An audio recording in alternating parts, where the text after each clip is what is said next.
তুমি তোমার পকেটে হাত দাও। কোথায় হাত দাও? বলে কোথায় হাত দাও? বলে পকেটে হাত দাও। তোমাদের পকেটে দিলে আমি জান্নাতে আঙ্গুর পাঠিয়ে দিয়েছি, তুমি হুসাইন করে জান্নাতে আঙ্গুর পরিবেশন করো। বলুন সুবহানাল্লাহ। আল্লাহ রাদিয়াল্লাহু তাআলা আনহু খলিফা হলেন, ওমর রাদিয়াল্লাহু তাআলা আনহু খলিফা হলেন, উসমান গনি খলিফা হলেন, আলী রাদিয়াল্লাহু তাআলা আনহু খলিফা হলেন। এইভাবে খলিফা হতে হতে হাসান রাদিয়াল্লাহু তাআলা আনহু খলিফা হলেন। এই খলিফা হওয়ার পরে তখন আপনার খলিফা হলো এজিদের আবার কি নাম বলেছে, মুয়াবিয়া রাদিয়াল্লাহু তাআলা আনহু, উনি খলিফা হলেন। এটা হিজরি প্রায় 50 সালের পরে খলিফা হলেন।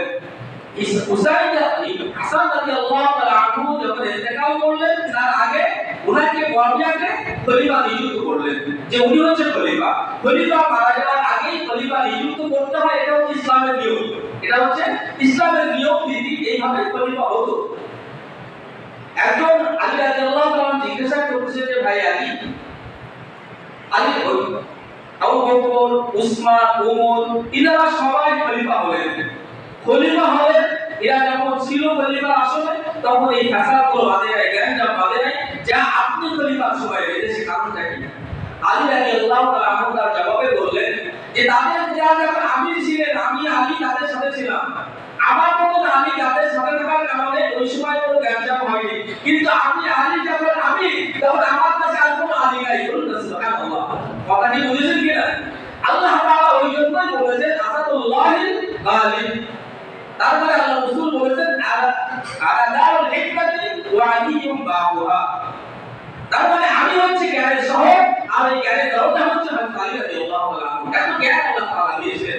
ওনার ছেলে হুসাইন রাদিয়াল্লাহু তাআলা আনহু এই যে শাহাদাতের দিকে আসতেছি, মুয়াবিয়ার খলিফার সময় উনি যখন অসুস্থ অবস্থায় আছেন, মারা যাবেন, ইন্তেকাল করবে, সেই সময় উনি ইস্তেখারা করে দেখলেন যে এরপরে রাষ্ট্রপতি হওয়া, আমির হওয়া, এটা যোগ্য হচ্ছে আমার ছেলে এজিদের আছে। ওই সময় ইতিহাস বলতেছে, নেতাবিদরা বলতেছে যে না, রাষ্ট্র পরিচালনার যে ক্ষমতা এজিদের ছিল, এটা কোনো কম ছিল না। কিন্তু এজিদের তাকওয়ার অভাব ছিল। কিসের অভাব ছিল? তাকওয়ার অভাব ছিল। তিনি রাষ্ট্র পরিচালনার যে বিষয়গুলো সবগুলো জানতেন, কোনো সমস্যা নেই। ওই সময় আপনার আব্দুল্লাহ ইবনে ওমর, তারপর আবু বকর রাদিয়াল্লাহু আনহু সন্তান আব্দুল্লাহ ইবনে জুবাইর রাদিয়াল্লাহু, এরকম অনেক সাহাবা, বৃদ্ধ সাহাবা ওনারা আছেন। সকলেই পরামর্শ করলেন যে ঠিক আছে, উনি যখন ওনার ছেলেকে আমির বলে স্বীকৃতি দিয়েছেন, ঠিক আছে আমরাও মেনে নিলাম। যতক্ষণ পর্যন্ত উনি দিনের পথে থাকবেন, ততক্ষণ পর্যন্ত আমরা তাকে সমর্থন করলাম, এইভাবে মেনে নিলেন। কিন্তু ওই আলী রাদিয়াল্লাহু তাআলা আনহুর শাসন আমলে যারা ইন্ধন দিয়েছিল, গ্যাঞ্জাম করেছিল, তারা কিন্তু মরে যায় নাই, তারা বেঁচে আছে। তারা কি আছে? বেঁচে আছে।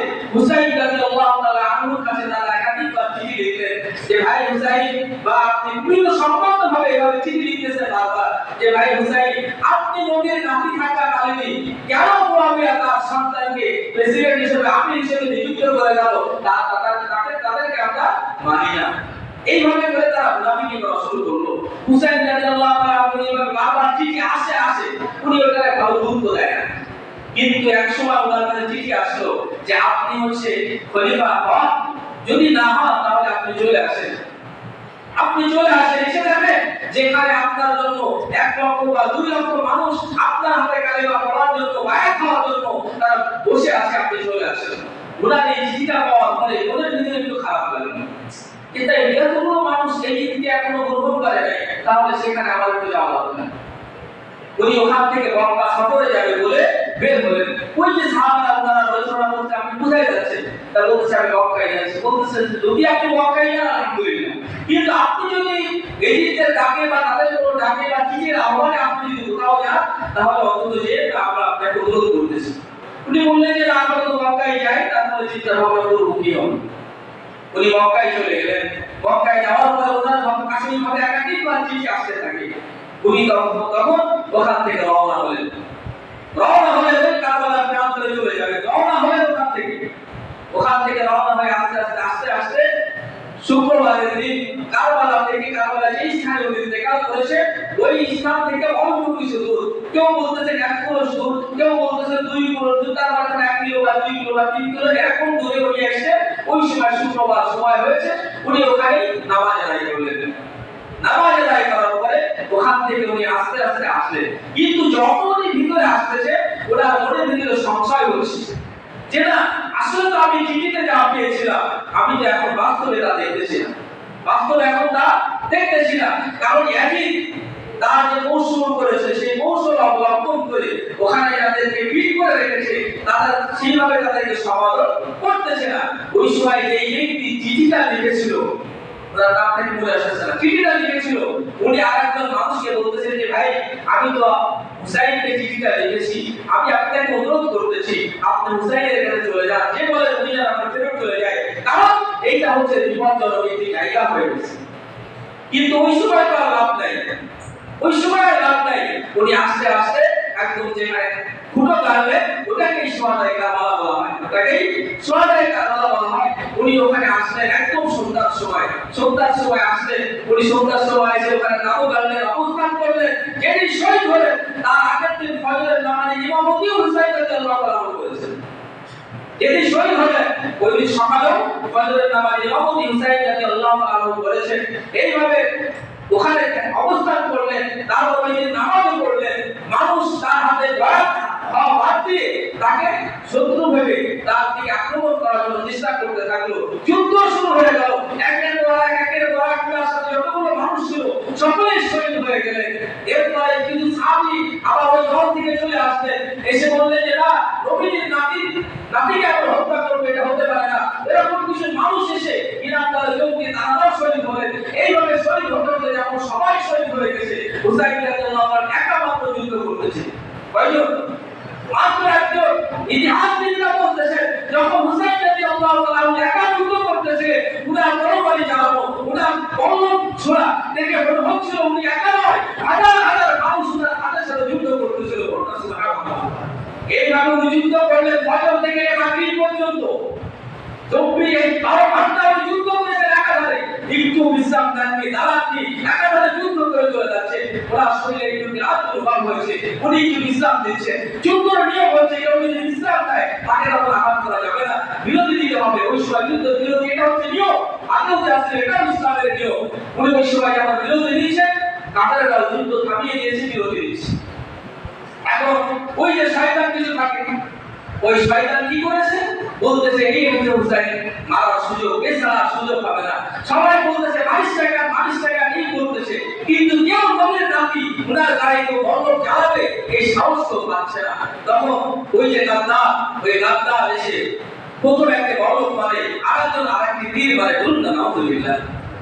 তারপর হুসাইন রাদিয়াল্লাহু তাআলা আনহু ওই যে বন্ধক যে মেরেছিল এক বন্ধকে মারার কারণে তার হাত থেকে মাথা বন্ধ আলাদা হয়ে গিয়েছিল। বলুন না নাউযুবিল্লাহ। এই যে ওনারা কষ্ট দিয়ে আল্লাহ রাসূলের কলিজার টুকরাকে শহীদ করলেন কিসের জন্য? আল্লাহ হুসাইন রাদিয়াল্লাহু শহীদ হলেন কিসের জন্য? কিসের জন্য? ইসলামের জন্য, দ্বীনের জন্য। আর কিন্তু কোনো উদ্দেশ্য নাই। হুসাইন রাদিয়াল্লাহু তাআলা যদি চাইতে মদিনায় বসে রাষ্ট্রের নায়ক হবে, এটা পারতেন কি পারতেন না?